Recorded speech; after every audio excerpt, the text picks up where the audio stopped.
یہ کہنے کے بعد امام نے فرمایا اب بتا حاکم ہے یا وارث ہے؟ اب بتا تیرے پاس تخت ہے یا منبر؟ تو حکومت چلا رہا ہے یا دین؟ چہرے پہ موت کے اثرات، شرمندگی دیکھے گا، لگا نہیں دین کے وارث تو آپ ہی ہیں، امامت آپ کے گھر میں ہے، رسول کی اولاد آپ ہیں، ہم تو صرف نظام حکومت چلا رہے ہیں۔ امام نے فرمایا پھر تو نے مجھے کیوں بلایا؟ اس نے کہا تاکہ نظام دین بھی چلے۔ پھر امام نے کہا میری شرط ہے حکومت کے معاملات میں نہیں بولوں گا، دین کے معاملے پہ تو نہیں بولے گا۔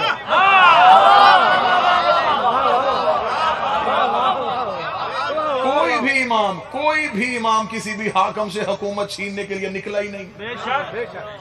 آج بندے ہم پہ سوال کرتے تھے کہ آپ شیعہ آج اتنا شور مچاتے ہیں، علی کو نہیں پتا تھا کہ حکومت علی کا حق ہے، پھر علی اس حکومت کے لیے کیوں نہیں نکلا؟ علی تلوار نکالتا، علی حکومت والوں سے جنگ کرتا، علی تخت چھین لیتا۔ جو خیبر اور خندق بدر احد میں لڑا تھا وہ اپنے تخت اور حکومت کے لیے کیوں نہیں لڑا؟ اس بندے سے میرا سوال ہے اللہ کو نہیں پتا تھا کہ فرعون اللہ نہیں؟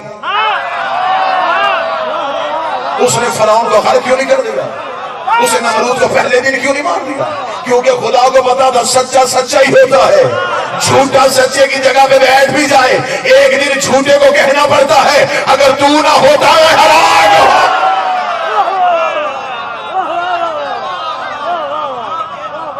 امامت کو حکومت کی ضرورت نہیں۔ امام نے فرمایا مجھے تیرے تخت اور تاج کی ضرورت نہیں، حکومت چلاؤ، مذہب میں تبدیلی نہ کرنا۔ بالکل یہی سوال مولا امیر المومنین نے بھی کیا تھا۔ مولا نے فرمایا تھا دین میں تبدیلی کرنے کی کوشش ہے، اگر تم نے دین میں تبدیلی کی تو میں گھر سے نکل کے فوراً دربار میں آ جاؤں گا۔ امام حسین نے قیام کیوں کیا؟ قیام کرنے کی وجہ یہ تھی یزید دین تبدیل کرنے لگا تھا۔ اس ملاؤں نے کہا میں حرام محمد کو حلال کروں گا، حلال محمد کو حرام کروں گا۔ وقت کا محمد گھر سے نکل آیا۔ اگر یہ کام حسن کے دور میں بھی ہوتا تو حسن بھی وہی کرتے جو حسین نے کیا۔ کوئی بندہ یہ نہ سمجھے کہ امام حسن نے شرائط لکھوا لی تھی اور امام حسین نے جنگ کی تھی۔ حسین کے دور میں دین میں تبدیلی کرنے کی کوشش کی گئی۔ مولا امام رضا علیہ السلام نے فرمایا دین تبدیل نہ کرنا، حکومت چلاؤ۔ اس نے کہا میں بیعت کروانا چاہتا ہوں۔ امام نے فرمایا کرواؤ بیعت۔ اب امام آ کے تخت پہ بیٹھ گئے، سر پہ رسول والا امامہ، کاندھے پہ علی والی عبا، چہرے پہ حسن والا حسن، ماتھے پہ سجاد کے سجدے کا نشان۔ یوں امام رضا تبرکات آئمہ کے وارث بن کے تخت پہ بیٹھے۔ امام نے اپنے ہاتھ کو یوں اٹھا کے بلند کیا، لوگوں کی لائن آگے کھڑی ہوگی بیعت کے لیے۔ امام یوں میں، اب لوگ انتظار کر رہے ہیں کہ امام بیعت کیوں نہیں کروا رہے۔ لوگوں نے مامون کا چہرہ دیکھا، مامون نے امام کی طرف دیکھا، مولا یہ بیعت کرنا چاہتے ہیں۔ امام نے کہا کریں۔ اس کا آپ ہاتھ ایسے کریں گے تو بیعت ہوگی۔ امام نے کہا تجھے نہیں پتا معصوم کسی کے آگے یوں نہیں کرتا۔ اتنا تبدیل کر دیا تم نے دین کو، اتنی تبدیلیاں لے آئے تم حقیقی دین میں، تم بیعت ایسے کرواتے ہو۔ اس نے کہا مولا ہم تو بیعت ایسے کرواتے ہیں۔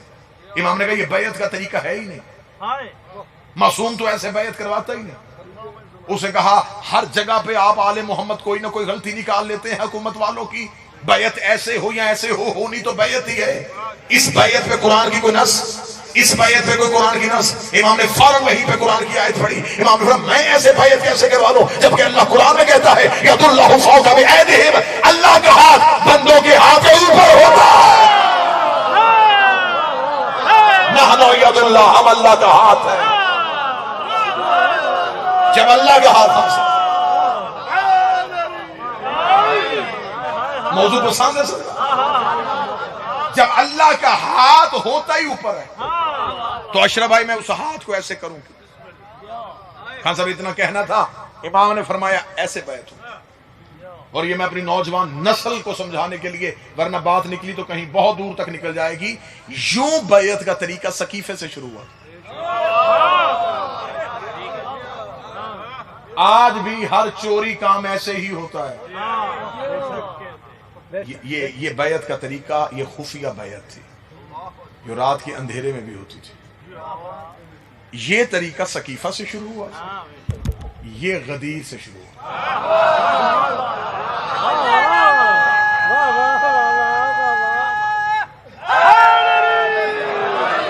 مرزا ندیم صاحب مجھے بادشاہ حسین کی قسم چیرتا ہوا جگر لے کے جھنگ کی دھرتی سے باہر نکلوں گا، صابر صاحب اگر میں نے اتنی محنت کی اور اس کے بعد بھی یہ مجمع نہ بولے۔ یہ بیعت سقیفے سے شروع ہوئی تھی، یہ بیعت غدیر سے شروع ہوئی ہے۔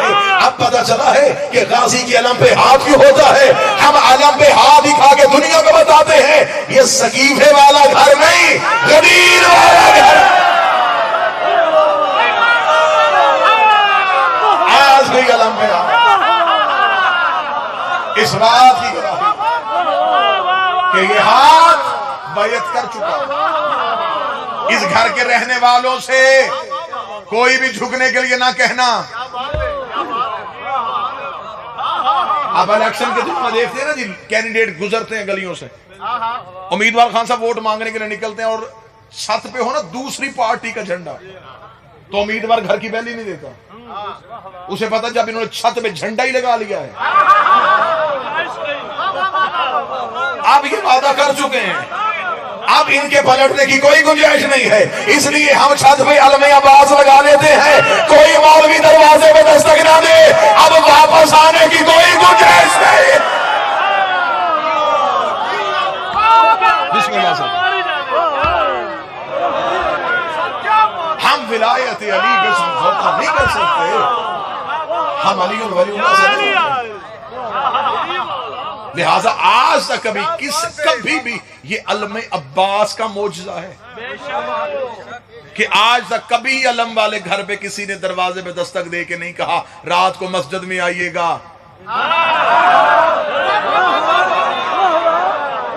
وہاں کچھ دین کی باتیں ہوں گی، انہیں پتا ہے کہ اس گھر میں جو علم ہے یہ اس بات کی علامت ہے یہ دین جانتے ہیں۔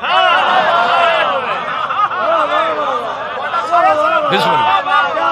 امام نے فرمایا ہم بیعت ایسے نہیں لیتے، بسم اللہ سے ہم بیعت ایسے لیتے، ایسے بیعت ہونی شروع ہوئی اور کتابیں کہتی بیعت ہوتے ہوتے ہوتے ہوتے اور امام مسکراتے جا رہے ہیں۔ تھوڑی دیر کے بعد ایک نصرانی نوجوان آیا، اس نے یوں چھوٹی انگلی سے بیعت شروع کی، انگوٹھے پہ ختم کی۔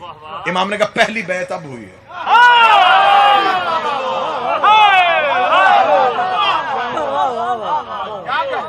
اب یہ پورا ایک مضمون ہے، پورا ایک مجلس ہے، ایک پڑھی جا سکتی ہے، ایک گھنٹہ تقریر ہو سکتی ہے لفظ بیعت پہ۔ یہ ہاتھ پہ کیوں ہوتی ہے؟ اللہ کا اقرار زبان سے ہے، بیعت ہاتھ پہ ہے۔ معصوم کو 5 چیزیں دی جاتی ہیں، 5 معصوم سے لی جاتی ہیں،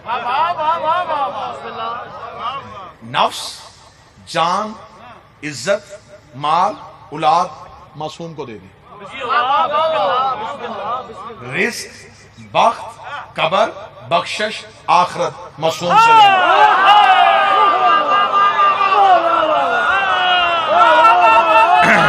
بسم اللہ سر بات سے حسین سے بیعت لفظ نکلا ہے بے سے، بے کہتے ہیں خرید و فروخت کو۔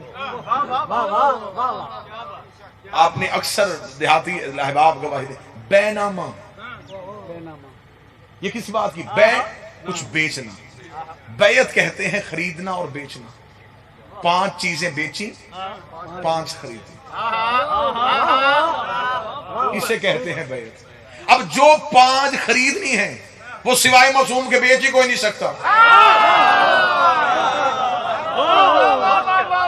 صحابی کی عزت ہو سکتی ہے، بیعت نہیں، کیونکہ اگر صحابی کی بیعت ہونی ہوتی تو خود صحابی کیوں کہتا لکھ دے میں تیرے نوکر کا بیٹا ہوں تاکہ میں بھی جنت میں چلا جاؤں۔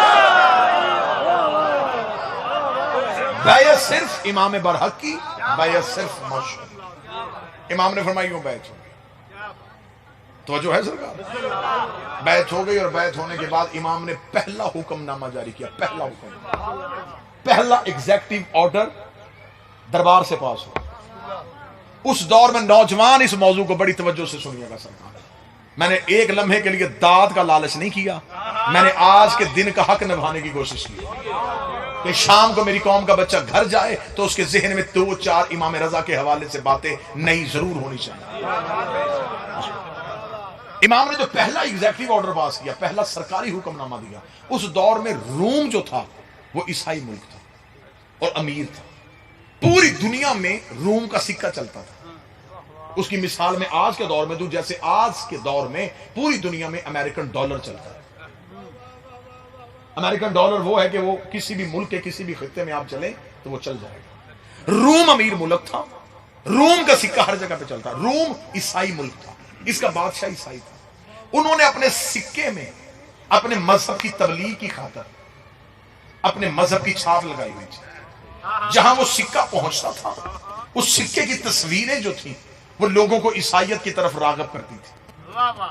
امام نے پہلا ایگزیکٹو آرڈر پاس کیا. امام نے کہا کہ آج کے بعد جتنے اسلامی ملک ہیں وہ نہ روم کا سکہ خریدیں گے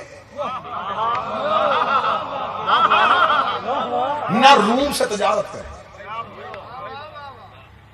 مامون نے امام کا حکم نامہ سنا تو اس نے کہا مولا ہم تو دنیا سے کٹ جائیں گے، پھر تجارت کیسے ہوگی؟ امام نے فرمایا جتنے اسلامی ملک ہیں ان میں اسلامی سکہ چلے گا. ہم اپنا سکہ بنائیں گے، ہم قدیم روم کا سکہ قبول نہیں کریں گے. امام نے فرمایا ٹکسال کو بلاؤ جو سکہ ڈھالتا تھا.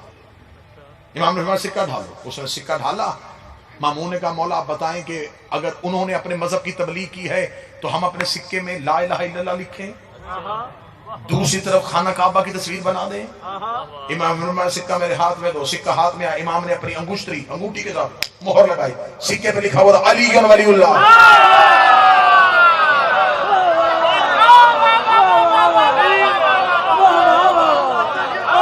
پہلا سکہ جو اسلامی چلا، پہلا جو اسلامی سکہ امام رضا نے رائج کیا اس میں لکھا تھا علی ولی اللہ. کیونکہ لا الہ الا اللہ پڑھنے والا دوست ہی ہو سکتا ہے، ہو سکتا ہے کہ وہ رسول کا قائل نہ ہو. محمد رسول اللہ پڑھ کے بھی کوئی نہ کوئی گنجائش ہے، لیکن بندہ جب پڑھ لینا علی ولی اللہ. امام نے علی ولی اللہ کا سکہ تھا. اب سکے پہ علی ولی اللہ کی مہر لگ گئی. سکہ اسلامی ممالک میں پھیل گیا. دشمن کے لیے وہ سکہ موت کہ جسے ساری زندگی بھونکتے رہے. چلے میں اب لفظ خطابت کے حوالے سے تبدیل کرتا ہوں. دل میں ان کے بغض علی ہوتا تھا، جیب میں ان کے علی ولی اللہ ہوتا تھا.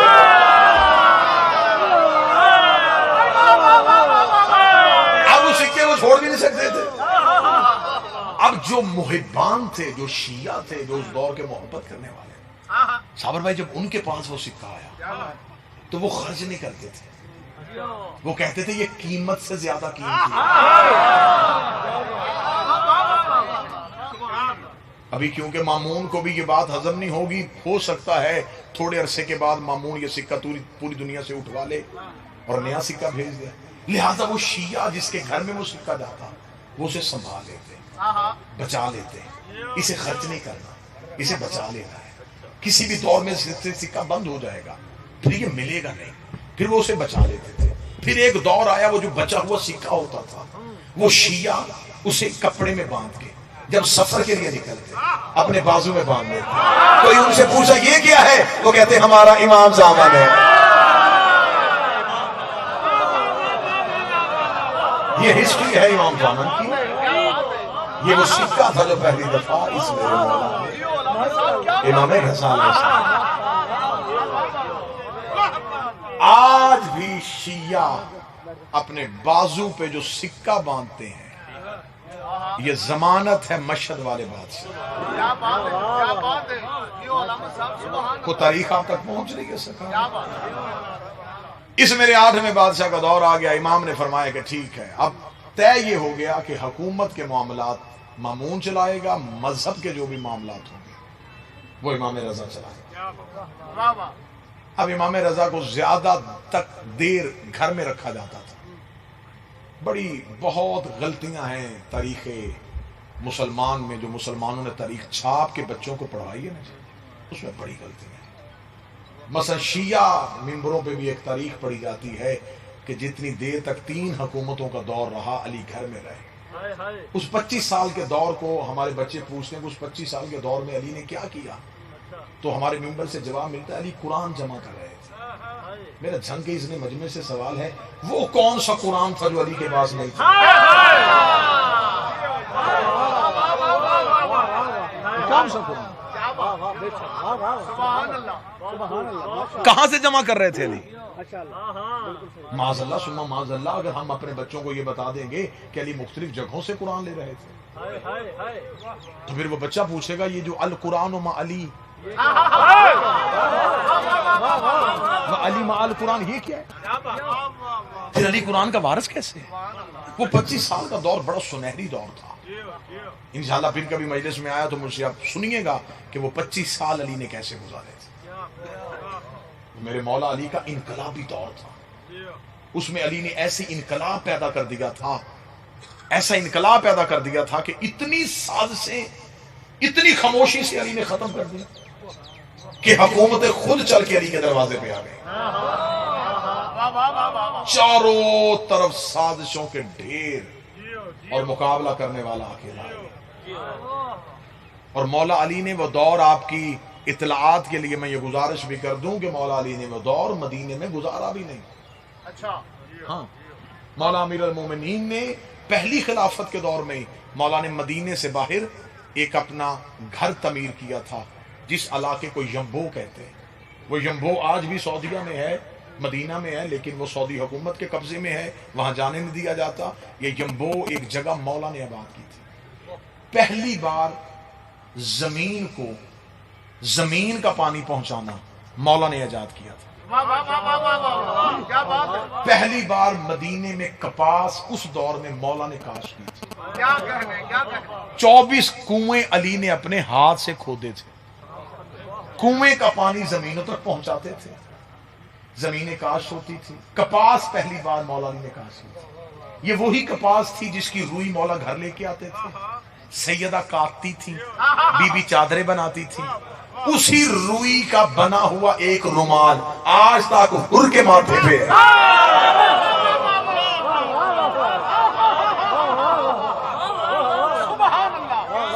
ایک پورا ادارہ تھا ناشران مذہب کے نام سے جو مولا نے بنایا ہوا جس میں مولا کے پاس سلمان ابو ذر کمبر مقداد جیسے شاگرد موجود تھے.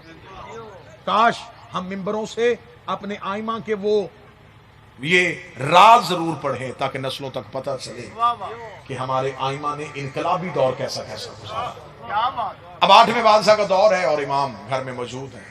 متوجہ ہے نا صاحب بول تو نہیں ہو رہی. امام اپنے گھر میں موجود ہے. امام گھر میں موجود امام گھر میں موجود ہے اور حاکم تخت پہ بیٹھا. لیکن لوگ اتنے امام کی طرف مائل ہو گئے تھے کہ لوگ مامون سے کہتے تھے کہ تو کیوں تخت پہ بیٹھا ہے؟ وارث رسول کے پاس اتنا علم ہے. ایک دن مامون بیٹھا ہوا اور مامون بیٹھے بیٹھے مامون نے دربار لگا ہوا تھا یہاں یوں باہر سے خوشبو کا ایک جھونکا آ گیا.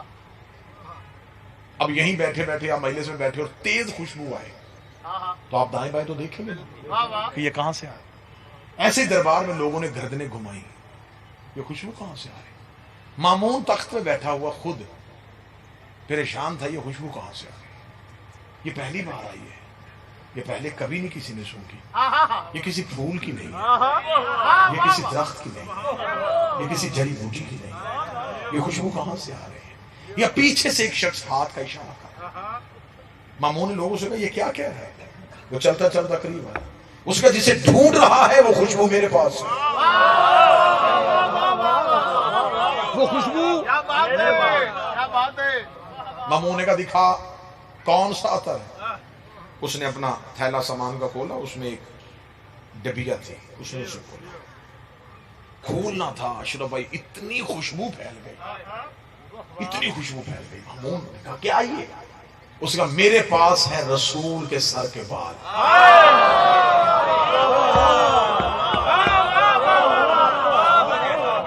حاکم میں اور امام میں فرق سمجھا. میرے پاس ہے رسالت ماپ کے سر کے بال.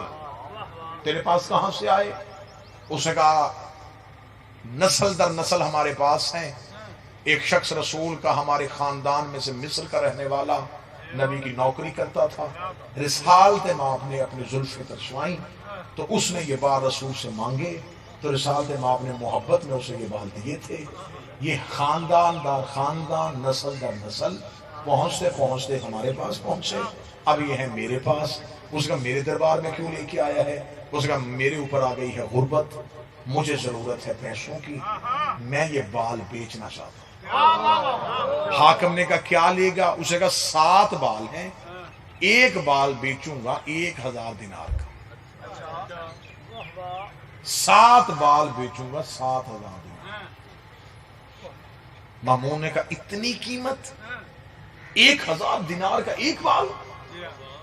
اس کا نہیں خریدنے تو ٹھیک ہے، میں بند کر دیتا ہوں، میں کسی اور کے پاس چلے. تو بڑے بڑے عاشق بیٹھے جو قریب مشیر بیٹھے تھے نا، انہوں نے مامون سے دے دے. اس نے ہمارے کس کام کے؟ اس نے کوئی چیز تو ہمارے پاس بھی نبی کی ہو. لوگ روز ہم سے دربار میں آ کے پوچھتے کہ تو نبی کا وارث ہے، تو تیرے پاس نبی کی کون سی چیز ہے؟ تو ہمارے پاس کم از کم بال تو ہو. مامون نے کہا بات تو ٹھیک ہے. اس کا قیمت دیں گے تو یہ جائے گا کہاں؟ باہر نکلے گا، قتل کروا دیں گے، دینار واپس چھین لیں گے. بال خرید. اس نے کہا یہ کیسے پتا چلے گا کہ یہ بال نبی کے ہیں؟ کیا بات ہے. مشیروں نے کہا ہماری مجبوری ہے، نہ ہم نے نبی دیکھا ہے.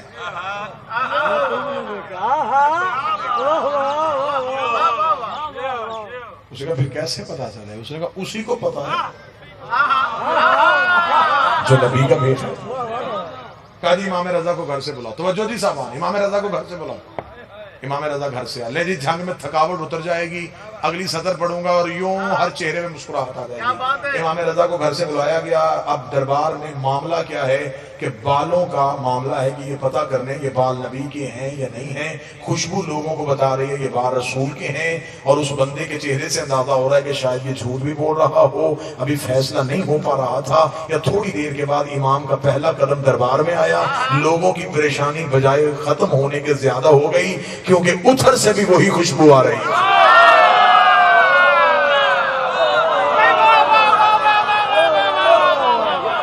بندے پریشان ہو گئے، ادھر سے بھی کوئی خوشبو،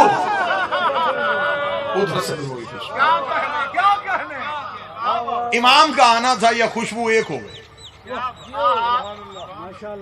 متوجہ. امام آ کے کھڑے ہوئے مامون کے قریب. امام نے کہا ہاں بتا.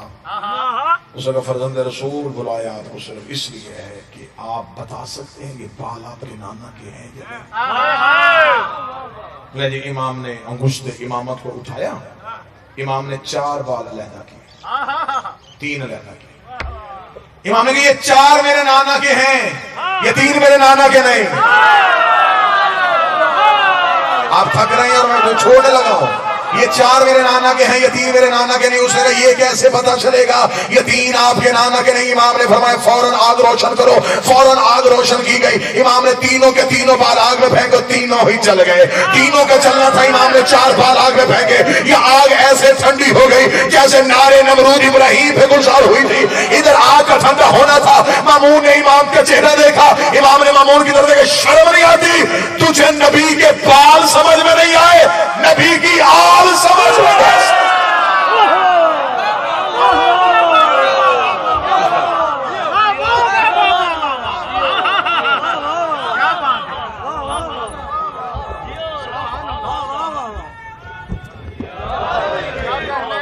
بسم اللہ سرکار. بسم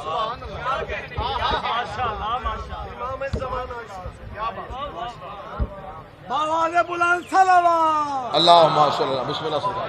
عزت معاف کریے. واجب الاحترام، قابل ساتھ احترام، آبروئے قصیدہ، بہترین شاعر، بہترین مدح خان، بہترین انسان جناب اعجاز حسین جھنوی صاحب تشریف لے آئے. بڑا ہی خوبصورت دور میرے 8ویں بادشاہ کا. بسم اللہ. ایسی خاموشی سے تبلیغ کی. مامون نے بس بڑی جلدی 3 یا 4 منٹ کی ایک بات سنا دو. مامون نے اپنے سرکاری مہمان خانے پہ دعوت کی اور اس نے سارے اسلامی ممالک کے گورنرز بلائے. 202 کرسی لگوائی. 100 کرسی دائیں، 100 بائیں اور 2 سامنے. ادھر 100 کرسی لگ گئی، 100 کرسی ادھر لگ گئی، 2 کرسیاں سامنے لگ گئی. 100 گورنر ادھر بیٹھ گئے، 100 گورنر ادھر بیٹھ گئے. 1 کرسی امام کی، 1 کرسی مامون کی. اب کھانا بہت بہترین، دسترخوان سج گیا، کھانے کا اہتمام تھا۔ ہر ایک گورنر کے پیچھے ایک کالا حبشی پنکھا لے کے ہوا دے رہا تھا۔ 100 گورے عرب، پیچھے 100 کالے حبشی، ادھر 100 گورے عرب، 100 کالے حبشی، کھانا سج گیا۔ اب گورنر انتظار کر رہے ہیں کہ مامون شروع کرے، کیا بات ہے، مامون انتظار کر رہا ہے کہ امام شروع کرے۔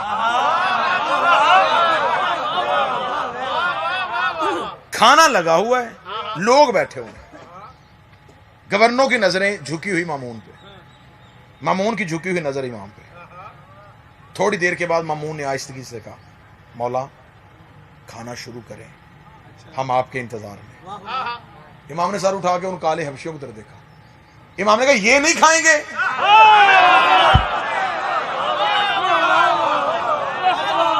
نہیں، ابھی وہ داد نہیں جو مجھے دل سے لینی ہے، جو دل سے لینی ہے وہ داد ابھی آگے جملہ ہے۔ امام نے فرمایا یہ نہیں کھائیں گے۔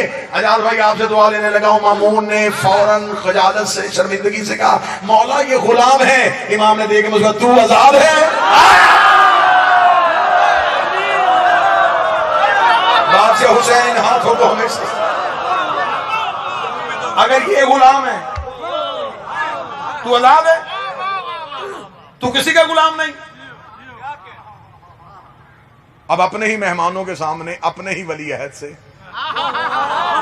اپنی جھکا ہوا سر ہے، اور سر دیکھ کہتا ہے یہ بعد میں کھا لیں گے۔ امام نے کہا ٹھیک ہے پھر ہم ان کے ساتھ کھائیں گے، تم ان کے ساتھ کھاؤ،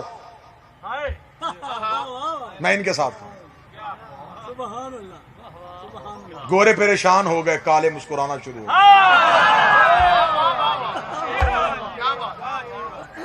آخر حکم امام تھا، حکم امام ہی نہیں، چلے دربار میں ولی عہدی کی حیثیت تو تھی، ایک ایک گورے عرب کے ساتھ ایک ایک کالے حبشی کی کرسی لگائی گئی۔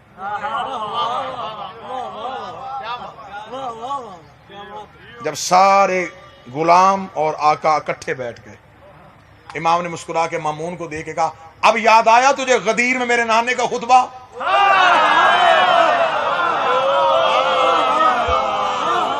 کسی عرب کو عجم پہ، عجم کو عرب پہ، گورے کو کالے پہ، کالے کو گورے پہ کوئی فضیلت نہیں۔ مامون نے سر چھکا کے کہا ہاں جی اب مجھے یاد آ گیا، یہ رسول نے آخری حج میں کہا تھا، غدیر میں کہا تھا، اتنا کہنا تھا۔ امام نے فرمایا صرف اتنا ہی یاد آیا ہے یا میرے دادے کی ولایت بھی یاد آئی ہے؟ صرف یہی یاد آیا، میرے دادے کی ولایت بھی یاد آئی ہے؟ اب کس لمحے میں ولایت یاد کروا دی؟ سامنے عملی تصویر بنا کے، غدیر کا نقشہ کھینچ کے ولایت یاد کروائی۔ بس اب جب سج گیا دسترخوان تو اب گوروں نے کیا کھانا تھا؟ وہ مدت کے بھوکے حبشی وہ کھاتے رہے، گورے وہ ہاتھ صاف کرتے رہ گئے، کالے کھانا کھا گئے۔ گورے عرب سر جھکا کے مامون کے ساتھ انتہائی نامناسب لہجے کے ساتھ کہ تو نے توہین کی ہے ہماری، تو نے بلا کے ہمیں ذلیل کروایا ہے، تو نے ہمیں نوکروں کے ساتھ بٹھایا ہے۔ ہر کوئی اپنے اپنی سوچ کے مطابق جملے دیتا دیتا دربار سے جا رہا تھا، لیکن لطف تب آیا جب دربار خالی ہو گیا، امام تخت پہ آ کے بیٹھ گئے اور 200 کا 200 کالا حبشی امام کے سامنے آتا، ایک ایک آ کے امام کے ہاتھوں کو چوم کے کہتا اشہد ان علی ولی اللہ، اشہد ان علی ولی اللہ، اشہد ان، ہم گواہی دیتے ہیں تیرے دادے کی ولایت سچ۔ آج بھی کسی نے دیکھنا ہو کہ کسی کا بادشاہ کتنا امیر ہے تو وہ مشہد جائے۔ 8 دروازے، تحد نگاہ صحن، سونے کا گنبد، جوتا سنبھالنے کے لیے لوگوں کی لائنیں، مہمانوں کے لیے وسیع دسترخوان، 370 ایکڑ دے وچ بے شک اجاز بھائی کہہ رہے 370 ایکڑ وہ رقبہ ہے جہاں صرف میرے مولا کا تخت توحید سجا ہوا، دفتر توحید سجا کے بیٹھا ہے۔ ایک صحن تو ایسا ہے جہاں رسیوں کے ساتھ لوگوں نے مریض باندھے ہوئے ہیں، جس کی ماں بازار میں مشکل سے چلی تھی، وہ معذوروں کو شفا دے رہا ہے، وہ آنکھیں دے رہا ہے۔ بادشاہ حسین کی عزت کی قسم، میری پوری ذاکری سی بادشاہ کی دہلیز کی خاک چاٹنے کی وجہ سے مالک کے حرم میں جائیں نا تو ایک دفعہ سینہ بڑا فخر سے چوڑا ہوتا کہ ہم کسی مولا کے نوکر ہیں، کیسا راج کر رہا ہے میرا بادشاہ۔ ایک مان آتا ہے، سر فخر سے بلند ہوتا ہے۔ امام کے صحن سے داخل ہوتے ہوئے جب امام کی زری کی طرف بڑھتے ہیں، خوشبو کے جھونکے، درود کی صدائیں، امام کا وہ جلال، دروازوں کے وہ سجدے، جب جا کے زائر زیارت کی کتاب اٹھاتا ہے تو فوراً ہی آنکھیں بھیگ جاتی ہیں جب پہلی سطر پہ لکھا ہوتا ہے السلام علیکہ یا غریب الغربا۔